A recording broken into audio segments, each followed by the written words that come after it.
Namaste, Namaskar, and good afternoon, everyone. I hope you're in good spirits and as eager going into the next session as I am. My name is Rai Ganguly, and with my colleague Dr. Abhishek Janeja, I shall be helping in navigating this session. Both of us teach at the School of Liberal Arts at IMS Unison University, and we are glad to have been given this opportunity to partner with Value of Words for a discussion as important as this one.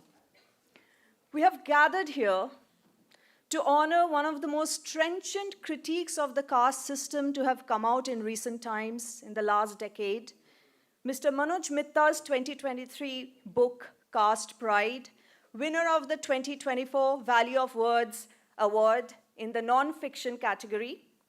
Caste Pride, Battles for Equality in Hindu India, tracks down the caste system through the lens of law. It captures the legal battles of the Dalits and the untouchables for equality.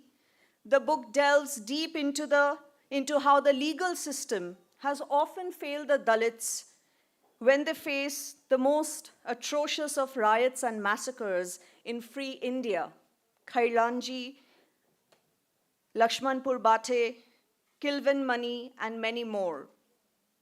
In the book, we see how popular figures in the freedom movement, Surendranath Banerjee, Gopal Krishna Gokhale, Bal Gangadhar Tilak, Madan Mohan Malviya, C. Raja Gopalachari, fell woefully short when it came to tackling matters on caste. The book also sheds light on the four Constituent Assembly founding mothers, Dakshayani Velayudhan, Rajkumari Amrit Kaur, Durgabai Deshmukh, and Hansa Mehta. To discuss with us, we have three luminaries from the field of caste studies. First, the author himself, Mr. Manoj Mitta, a law graduate from Hyderabad. Mr. Manoj Mitta is a Delhi-based journalist focused on law, human rights, and social justice, as well as an award-winning author. His research on caste pride was facilitated by two fellowships, one from Washington, D.C.-based National Endowment for Democracy, 2015 to 16, and another from Bangalore-based New India Foundation, 2017 to 18. The Value of Words Book Award for the Best Nonfiction in English marks a hat trick for caste pride. The earlier awards won by him in the same category are the Atta Galata Bangalore Literature Festival and Kalinga Literary Festival. The book is being currently translated into Hindi, Tamil, and Marathi. The lead discussant for this session is Dr. Badri Narayan, poet, social scientist, and scholar on contemporary India. He hems the G.B. Pant Institute of Social Sciences, affiliated on the Allahabad University at Prayagraj, UP. His list of books includes The Making of Dalit Public in North India, Kanshiram, Leader of Dalits, and Women Heroes and Dalit Assertion in North India. To moderate the session, we have Dr. Raja Shekhar Vundru, an Indian Administrative Service officer of the 1990 batch. He's a doctorate on Ambedkar from the National Law School of India, University, Bangalore, and has written extensively on Ambedkar, caste, and Dalit history and literature in major newspapers and national news magazines. He is a recipient of the Dr. B.R. Ambedkar Ratan Award 2016 from the Delhi government. Without taking any more time from the precious 45 minutes we have ahead, I would like to invite the three panelists on stage.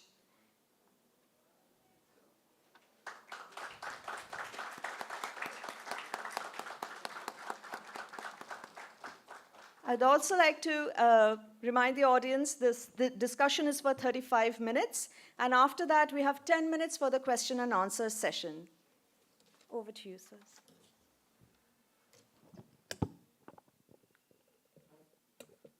It's a beautiful day today in Dehradun. The leader of this and our Indian Administrative Service teacher, mentor, I'm grateful, all of us are grateful to Sanjeev Chopra ji for getting us together.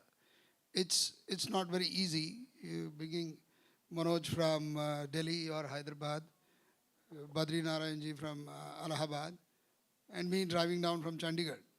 So it's if this panel is one case, every panel is a beautiful gathering of great minds and from different locales, different languages. And in the 8th edition, we all congratulate all the participants, the organizers. And now here we are on a very, very important book, The Caste Pride.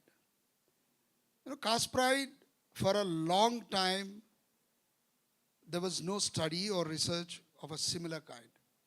People were on the issues of Dalits and equality. There have been works going on. People have been writing.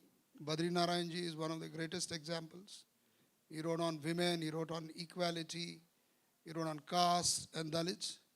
But here comes a book which actually takes us a long way before trying to understand the aspect of equality. See, when we talk about equality, it is not about the inter-se caste system equality. Equality is also about a man and a woman. How the society has created systems to, and as in the Indian society brought into inequalities, that inequality is Dalits and women. So here, when Manoj Mitta explores the aspect of equality, and there is a conflict between two groups in this country, in this society, those who want equality and those who want to resist equality. A lot of men, maybe a lot of men in India also resist equality with the women. And of course, within the caste system, every group tries to resist people saying that, we are all equal. Now, when most of the people know that we are hitting the Constitution. Okay, Constitution says that all of us are equal, so it's written in the preamble, it is written in the fundamental rights. But before that, Manoj Mitta traces the legal aspect. When we are talking about equality, people like administrators like me, Sanjeev Chopra Sahab, a lot of us, the police, the mechanism, the administrative, you need to implement and push ahead the equality through a legal framework. Eventually, if somebody talks about inequality, does some things inequality, commits atrocities, there is a penalization that, of course, later on came into the Constitution. Criminalization of aspects of inequality causing atrocities, criminalization of what we do to women, sati, dowry, several aspects of, where the inequality aspects pushes the woman. But how the legal framework came in, how the legislative and legal systems worked in. He takes us long before Ambedkar, long before these aspects, and just brings us together into third journey. Not a very easy thing. It's not at all a very easy thing. It's a hard work he has done. In fact, when we were in Times of India, he was the chief legal correspondent. Every judgment comes in, he writes a dossier on it and tells us about it. Beautiful legal acumen he has. We've been reading him all these years. And look at this book. It's not easy when you're writing, it's not easy to restrict that knowledge and information. That is why our award-winning book today here is not that thin. So you want to understand equality, it's bulky. So equality is not easy. It's heavy also. So equality is not easy. But beautiful journey. He really takes us ahead. And a lot of things, even Badri or me, a lot of things are revelation for us in this. We really learned a lot how the journey for equality, the rights, and of course he takes us into a lot of familiar aspects. And when you weave all these things together, you arrive and understand how our society treats Dalits and how untouchability has came up to and how it has been engaged with, and of course about women. With these very few words, first I think I'll ask Manoj Mitta to talk about the book. Of course, we congratulate him for winning the award. It's a hat trick for him. And please. Thank you. Thank you very much, Dr. Wunru. And it's indeed an honor to be sitting with both of you. Like you, I've also read Dr. Badrinarayan a great deal on the subject of social justice. And I'm very eager to hear what the lead discussant has to say on the book, because one of the most gratifying aspects of this book journey has been that, as Dr. Wunru said, there's a lot of new material that has come to light, material that was lying in archives. Archives, as you know, is typically the domain of academics. That's the area that they stock. And why is it that journalists like me had to go to archives in connection with this book? There's a small backstory to it, which I want to narrate just now, which is that, my earlier books dealt with mass violence, based on communal and political motivations. The first book was on the 1984 pogrom, and my next book was on the 2002 Gujarat carnage. The 1984 one was in Delhi. Now, why I mention it is for two reasons. One is to say that in American parlance, I am an equal opportunities offender. If my first book was against Congress, the second book was against BJP. So what was driving me was essentially my concern about the violence and the injustice to minorities who happen to be different communities in those two instances. Now, with that same kind of motivation, I wanted to do a book on mass violence targeting Dalits.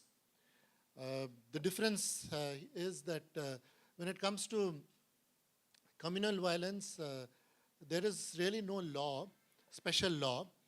It's the general IPC, CRPC and all, under which they are tried. And there was an abortive attempt made under the UPA regime that failed for whatever reason. We don't need to go into that.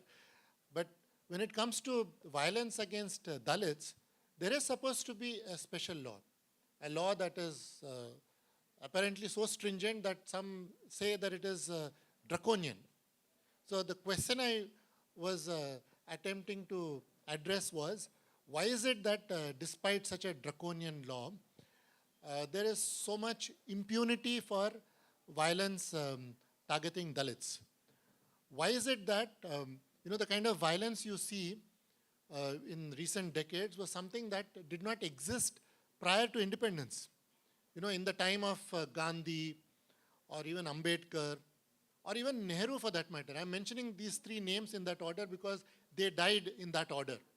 So right up to 1964, there was never anything like this kind of mass violence, mob violence, targeting Dalits in vulnerable situations, in remote areas.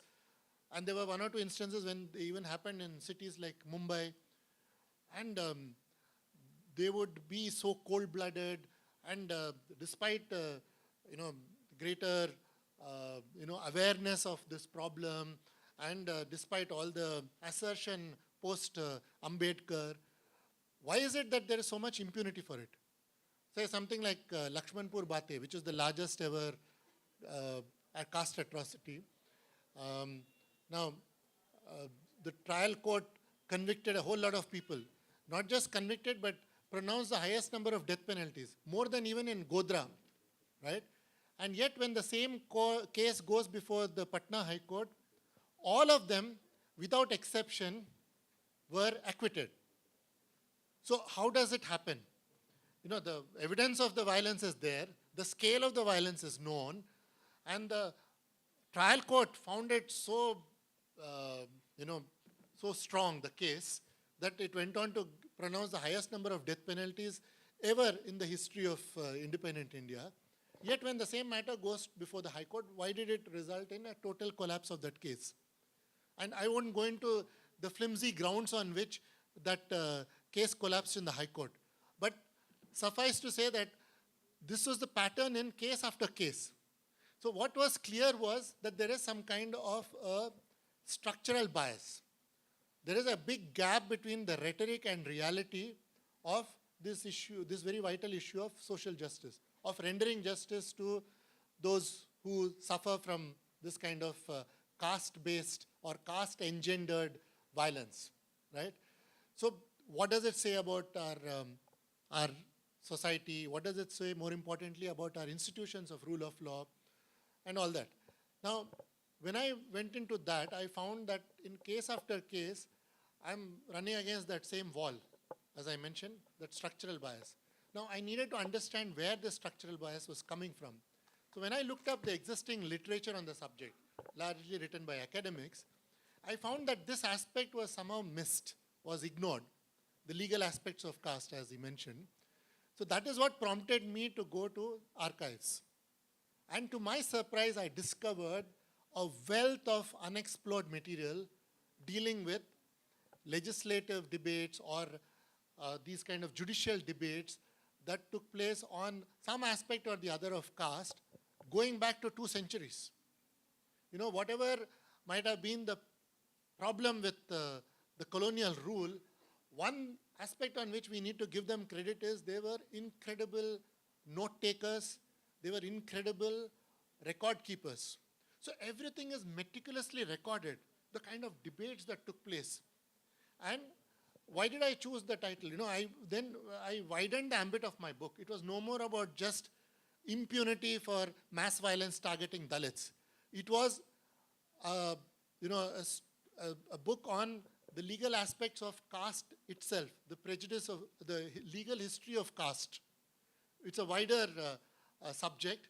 It's not just about Dalits. As even the lady who introduced said, I purposely chose a title like Caste Pride to indicate that my book is not just about Dalits, because that is something we are accustomed to seeing. But if we focus only on what injustice Dalits are suffering, then we miss the larger ecosystem, the context in which this is happening over and over again. Which is why I chose a title which shifts the gaze from the suffering of Dalits to the prejudice, you know, that has gripped the larger society, not just upper caste, but also dominant caste, you know. It's about their dilemmas, their silences, their hypocrisies, the, you know, the kind of shifting positions they took over the decades. So I will cite one example. Maybe I'm already overshooting, am I? Or can I speak for a couple? Oh, okay. A couple of minutes. You know, I'll cite the example of, say, intercaste marriage. I'm deliberately, I mean, among the, see, there are 18 chapters in my book. By default, each of those chapters does not have an incremental addition to the existing literature. By default, it has incremental leaps. Why do I say that? Because as I mentioned, these legal aspects were somehow ignored. So now, similarly, on the question of intercaste marriage, something that, you know, anecdotally, we might all be aware of many examples. But if you take the larger picture, it is still in single digits. There was some survey done and just some 5-6%, it is less than 10%, way below 10% intercaste marriage, even after all this, you know, so much discussion, reform and all that. And even in the 21st century, when intercaste marriage takes place in a progressive state like Tamil Nadu, it still triggers what are called honor killings. Honor killings means parents themselves kill their own children. I mean, it's as real as that in the 21st century. Now, I looked at the legal history of intercaste marriage, and what is revealing is that it was taken up for the first time in the year 1918 by a legislator called Vithalbhai Patel, who may not be so well known. He is the elder brother of Sardar Vallabhbhai Patel. Yeah. Yes, right? So, yeah, and he initiates it, and as she mentioned, you know, there was a pushback from the Hindu right of that time. The Hindu right means not the parties that you associate that term with, because RSS was yet to come into existence. This happened in 1918 in the Imperial Legislative Council. So at that time, the Hindu right was within the Congress itself. People like Madan Mohan Malviya, Surendranath Banerjee pushed against it. And their language was very reminiscent of the kind of rhetoric that we see today. Hindu khatre mein hai. How can you allow, this marriages across varnas? And they were particularly upset about what is known as pratiloma, means where the upper caste woman marries a lower caste man. This is unthinkable. Abhi kuch bacha hai kya agar isko allow karenge? So there was such a pushback that it led to a 30-year battle, 31 years to be precise. Repeated efforts were made, and finally in 1949, it was enacted. And when it was introduced by a legislator from Punjab, Thakurdas Bhargava, the experience he faced was very different from what Vittal Bhai Patel faced. There was such a pushback against this in 1918. But in 1949, there was no opposition at all. Everybody favored it, voted for it. Does that mean that there was a change of heart? No. It was because post-independence, that alibi of colonial rule was not available anymore. It would be out there in the open that they were themselves not allowing this reform to take place, that they were themselves doing something which is against the consolidation of Hindus, right? Where you don't allow these kind of intercaste marriages to take place. So it was in that context that it finally happened. And the fact that there was no change of heart is evident from the fact that even in the 21st century, there's still this kind of opposition to it. It's still not the norm. It's still the exception, So that's just to give you a flavor of what my book was all about. And I'll leave it to Dr. Badrinarayan. Sorry for... Thank you so much. Of course, you are the author. We all know how deeply you've gone into it. And hearing from you is one aspect, and reading it will be another. We'll be experiencing the book as we experience inequality in this country. Over to Badrinarayanji, a fantastic, a great author. He knows much more than what we have seen. He's written great books, and I have all of them in my library. Thank you. Thank you, Rajshekharji, and I'm very happy to be part of this panel of discussion on the book. I think it's a needed book, because there are a lot of studies on caste, as Rajshekharji told, and on Dalits, on inequalities and equalities. But it's one of the aspects which couldn't get much attention. And Manojji brought it in a discussion, and that is a great contribution of the book. And the book, the title is very interesting, Caste Pride. It means every caste has a pride. And every caste, what Ambedkar used to tell, that Indian caste system is integrated inequality. So everyone has its subaltern, its lower, and everyone is upper. So this pride always works, and everywhere. Chamar says that we will not eat with the core Chamar.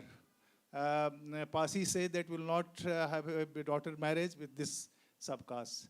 So similarly, the Brahmin with the Thakur and this all.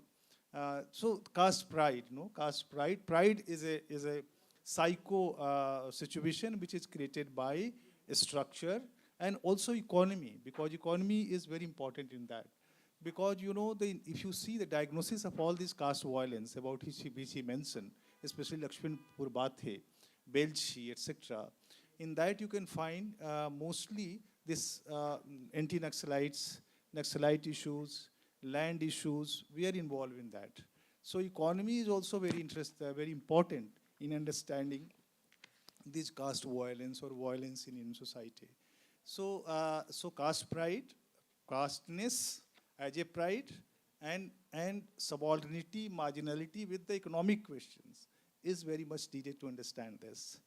And when Britishers came, they understood Indian society, and they thought what Partha Chatterjee is very interesting scholar, and in one of his studies he says that when Britishers came, they said earlier गांव में क्या होता था, आपस में बैठ के सुलझा लेते, there was caste panchayat, there was traditional law. उन्होंने कहा नहीं ये नहीं चलेगा, अब you have to come under the law of the state. So they changed the entire notion of the village. And now you have to report, you have to FIR, you have to do this. So entire notion has been changed. So this law which has been formed, whether it's for equality or it's also percolate a sense of inequality in its own form. So that's and Manoj ji has rightly raised question. The social elite is very important in the formation of this kind of law, directly or indirectly. And this social elite, but the social elite always changes. Like now there is in various parts of Uttar Pradesh and Bihar, you can find OBC is social elite. If you see the transference of land records, land after freedom, you can find 20% land has been transferred to the Yadvas and Kurmis in Uttar Pradesh. And who sold? If you see the data, you can understand that how the land elites are being changed in Uttar Pradesh or in Bihar. So land elites, so whenever, like when the Britishers came in Bengal, they took care of the Bhadralok. So everywhere there is a Bhadralok, and the law, administration, and states always works within while thinking about the comfortability of the Bhadralok in one sense or another sense, in one way or another way. So Bhadralok is always there, social elite is always there, but the notion of social elite gate changes. Thirdly, this book is important because archive. We all historian, whenever they go archive, they use the same material in their own way and reinterpret and write the new history. But here, and so selectivity of the material is very important in making the knowledge. So he, in that archive, he couldn't focus on the material we conventionally always use in our history writing. He focused on different kind of material. So his selectivity has its own knowledge politics. And that knowledge politics is bringing this kind of stories, which is unraveled, which is not yet came out to bring out. So that in that way it's a new STD because it's not for making professorship somewhere. So one has to write history like this. So he is free from that kind of burden, which we all have in academics. कि अगर ऐसा history नहीं लिखोगे तो कैसे किताब academics. So beyond academics is needed in the knowledge formation, and it is must. What I say, कि academic creates its own canon, and one should always break that canon and come and write a new kind of history. Fourthly, which is very interesting, is there are two ways of understanding the legality and the law, or entire process of the state functioning. One is critiquing them, and one other is understanding their the contributions, the positive contributions. I'll tell you one or two examples which I got in my field. There was a lot of violence in Uttar Pradesh on Chamas after freedom, because they refused to do, I'm cutting the umbilical cord of newly born baby and carcassing.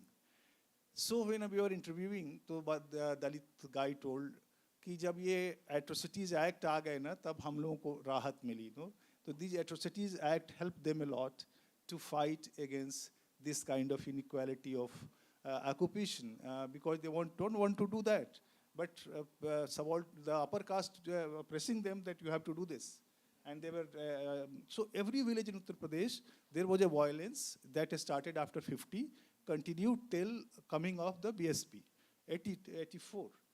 So in that, this Anti-Atrocities Act played very important role. And also administrator like Rajshekhar ji, one person told me in the village that Bhure Lal was DM that time of Allahabad, उन्होंने हम लोगों को बहुत बचाया. तो I thought भूरे लाल के बारे में हम लोगों ने सोचा, चला भूरे लाल कैसे जाते थे गाँव में, and used to stand with them.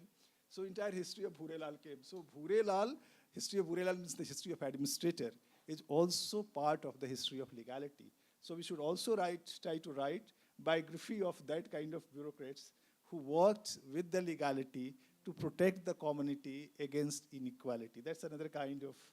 So in this way, there are, and this entire the question of inequality is very deeply percolated in our Indian society, and everywhere, in everyone, it is percolated. Now it's coming in a very sophisticated way, in a modern way. Earlier it was coming in a very bluntly, but now it's coming. But this entire this legal formations and legalities he's rightly saying, and we all know that there are a lot of biases of judiciaries, and those biases always take care of the social elites and powerful elites. They are there in their own ways. But even then, these legalities has its own positive impact in society, in making the democracy and in evolving the democracy. And we are today, if you will leave this society on them, कि भाई अपने तरह से चलो, तो क्या क्या होगा, you can't imagine. क्योंकि everyone, मैंने कहा ना कि चमार कहता है भाई उस चमार के यहाँ हम खाना नहीं खाएंगे, उसके यहाँ बेटी की शादी नहीं करेंगे, पासी कहता है उसके यहाँ हम नहीं करेंगे, ब्राह्मण कहता है कि ये ब्राह्मण हम है, वो 13वां वाला है, उसके यहाँ हम नहीं करेंगे. There are lots of society is made various kinds of fragmentations and inequalities. So, and there are movements against those. So these legalities also produce social movements against or for itself. So these legal processes are not only records and for the judge, they also impact social history, making the social history. तो ये सब भी हम लोग देख सकते हैं. मनोज जी ने एक काम करके हमारे सामने ला दिया है कि ऐसे वो होता है और ये वायलेंस है, और इस तरह से लीगल हमारे जो डॉक्यूमेंट्स हैं, लॉज हैं, दे वर्क लाइक दिस, उसमें कैसे कैसे बायसेस हैं. बट ये it open up us the gate of various kinds of new STDs. Maybe we can think about that and we can take it to in our own ways. And Indian society and Indian academics or Indian knowledge, for academics शब्द ठीक नहीं, it's a very small circle of the knowledge. ये जो पूरी organic intellectuals में, I think organic intellectuals needs to do that kind of study and bring this unexplored, left out materials, archival materials, questions, research questions within the frame of our intellectual discussion. So we would, I'll be very thankful to Manoj ji for writing such a wonderful book, bringing for us that will give us a new resource to understand inequality and also marginality, the various kinds of movement of marginality. You know, in 90, we are living in the post-liberal economic 90s, post-90s, a neoliberal time. And in this neoliberal time, there are many things have been changed in marginal psyche also. And so, and also dominant and the marginal both. There are a lot of changes and shifting are going on. Maybe we will see this entire book in a new context. This is not only records, this is not only archival documents, but these are the spaces for new exploration and new exploration and studies.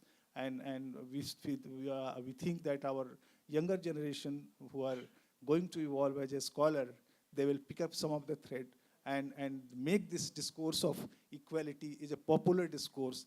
Popular in a positive term, I'm saying everyone should talk about this equality discourse, and that is needed. And this book is going to give us a platform for that. Thank you so much for inviting me. Thank you so much, sir, Badri Narayan ji. And, very beautifully said. In fact, he throws out, in fact, during his discussion, he has thrown out many books. And like a typical academician, he says, this can be worked, the post-liberal aspect of India, whether liberalization, change in economy, change in class system, hasn't it changed the aspects about untouchability and the violence against? Has it not? This is another study.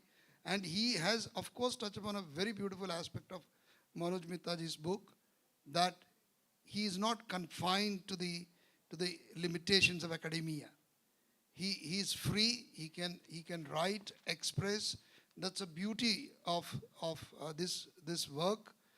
In fact, last time I met him was in Brandeis University in Boston. In fact, I like to tell you that when this book has gone many places. This book has actually gone many places. Manoj Mittaji's book tour of American universities. October 13, the Brown University. October 16, last year? Harvard University. October 20th, 22nd, Brandeis Conference. October 25th, Minnesota University. October 30th, Yale University. October 1st, Cincinnati. 2nd, Stanford. November 3rd, UCLA, November 6th, Irvine, November 9th, Berkeley, November 14th, UMass Amherst, and after 1 year, we are here in Dehradun. What the beauty of his energy and his commitment to his work. He has taken this. This is a very heavy book. You know how much he must have paid to the airlines, carrying a huge number of books. So he went all around telling about caste, the inequality. That is the passion within him. It's not very easy to, go around USA like this. And not only in the US, he's gone around India, he's gone around various conferences. His book has been really picked up. That's the beauty of this book. And suddenly you will not find anything recent in this. You will have to really draw from a distant past and weave it through the current time. And of course, he told me a secret. I don't know whether he's going to tell us or not. He says there's a part 2, and we'll wait for it. And if you're not writing a part 2, write it. So thank you so much. And I throw open this session for any questions, any comments on this. Yeah, please. Somebody's birth in some particular family, or is it on basis of the religion or culture or tradition that has sustained it, or what? What's your message for young citizens? Well, as I said in response to the earlier question, caste system and its most grotesque manifestation, namely untouchability, have survived all these centuries because of the religious angle. That unlike, say, racism in US, there is allegedly a religious sanction to caste. There are any number of scriptural references that you will find in these debates that I described in my book. And what I want to underline at this point is that these debates were not necessarily between upper caste and lower caste. In fact, in the initial decades, lower caste legislators or lawyers or judges were hardly in existence. It took a while for them to be educated and to be part of these debates. So what you find is debates between progressive Hindus and conservative or orthodox Hindus, who call themselves, interestingly, because this expression is so much in currency these days, I may tell you that a lot of these orthodox Hindus who were very unabashedly defending the worst of these caste iniquities called themselves Sanatanis. So much so that somebody like Savarkar, who's called Veer Savarkar, distanced himself from them and said, I'm not a Sanatani. I mean, there's a reference to that also. He sees himself as a reformer himself.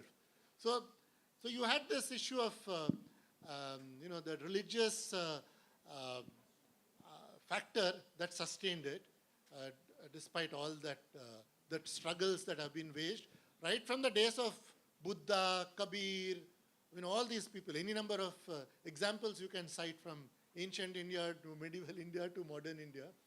And not all of them belong to lower caste, those who are fighting against it. So that's something that is a cause for optimism, that it's not as if only those who were suffering could see the injustice of caste system, that even those who could have just kept quiet because they were not affected by it, they were beneficiaries of that system, yet they fought against it. So that's a cause for optimism. Rai Thank you so ma'am, much, may I sir. please Yes. ask one question? It would be Sir. precise enough. Last. Here, this side. Yeah. Though it's not a question, but sir, it would be in Hindi. Sir, आपने जिक्र किया अपने narrative में कि while talking about experiences and while talking about connoting the meaning of prides, somewhere you mentioned it was like, I'll be quoting you exactly. चमार कहता है कि चमार के घर खाना नहीं खाना है. सिमिलरली ब्राह्मण भी ये कहता है कि ब्राह्मण के घर हम क्यों खाना खाएं. चमार भी कहता है कि हम चमार के घर खाना क्यों खाएं. ब्राह्मण भी कहता है ब्राह्मण के घर खाना क्यों खाएं. ये जो दोनों तरह के जो प्राइड्स हैं, इन दोनों के प्राइड्स में क्या हम इन दोनों के प्राइड्स को सिमिलर या एक जैसा नेचर या एक जैसा ही डेंजरस कहेंगे, या ये इन दोनों के prides quote and quote dissimilar भी हो सकते हैं? ये किस तरह के प्राइड्स हैं? I want you to talk about similarities and differences also. I think in Thank you. short, ma'am is asking, do you Yeah. have to be casteist in order to have caste pride? So, ये मैं हिंदी में ही आपकी बात का जवाब दे रहा हूँ कि देखिए जातियों में सब कास्ट है ना, और तो जाति को भी एक को आपने उत्कृष्ट दे दिया तो भी उससे खुश नहीं है, उसके भीतर भी इनइक्वालिटीज़ हैं, वो सोचता है कि उससे हम बड़े हैं, हमसे वो बड़ा है. ऐसे ही चमारों में भी है. दोनों में यहाँ पर सिमिलरिटी है क्योंकि एक ही तरह का sense of pride which is created bye a system structure about which Ambedkar said कि इनग्रेडेड इनक्वालिटीज़, तो वो वही काम कर रहा है. लेकिन इसमें फ़र्क ये है कि वो जो उसका ऑपरेशन, उसको मल्टीपल लेवल पे ऑपरेशन फेस करना पड़ रहा है जो चमास हैं, और वो इसके साथ और तरह के भी उसको इनइक्वालिटी फेस करनी पड़ रही है. और ब्राह्मण को वो थोड़ी लड़ाई कम हो जाती है, वहाँ उस तरह की इनइक्वालिटीज़ नहीं है, उसको थोड़ा पावर है, पोजीशंस हैं, तो वो, लेकिन ये जो सेंस है वो एक ही तरह से काम करता है एवरीवेयर. बट इसके इंटेंसिटीज़ में कहीं फ़र्क आ सकती है, इसके कहीं कहीं इसके फंक्शनिंग में फ़र्क हो सकता है, लेकिन मेथड्स ऑफ एक्सक्लूजन और inclusion is similar the same, और it is created by the structure. That's why our struggle should be to change the structure. तो जो स्ट्रक्चरल जो वायलेंस की बात हम लोग करते हैं तो स्ट्रक्चर से पैदा होता है. एक छोटी सी बात, एक उत्तर प्रदेश में जाति है कोर चमार, एक है चमार. तो कोर चमार क्या है?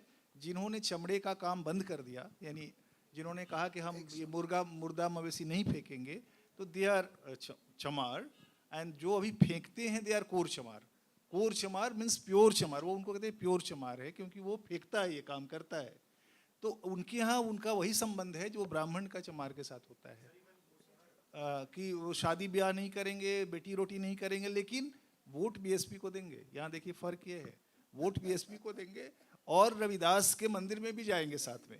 तो ये भी फ़र्क है. लेकिन तो ये जो फ़र्क आप ब्राह्मण से देखते हैं थोड़ा है, बट एक अलग तरह से. Thank you so much. Thank you. Over to the IMS yes, University. Thank you. thank you. Thank you for the riveting session, Dr. Manoj Mitta, the chair, Dr. Rajshekhar Kundru, and Dr. Badri Nayan. And I would like to say that the IMS University students have thoroughly read the book under the tutelage of Dr. Abhishek Juneja, who's also a caste scholar. So we had a week-long discussion and yes, going on. So I hope you'll accommodate some inquisitiveness from their side after the end of the session. It's a great book, sir. So congratulations on the award. And I would now like to ask one of the Value of Words coordinators to come and felicitate the author and the chair and the discussant. Since we are breaking down hierarchy, this is a good way to go about it.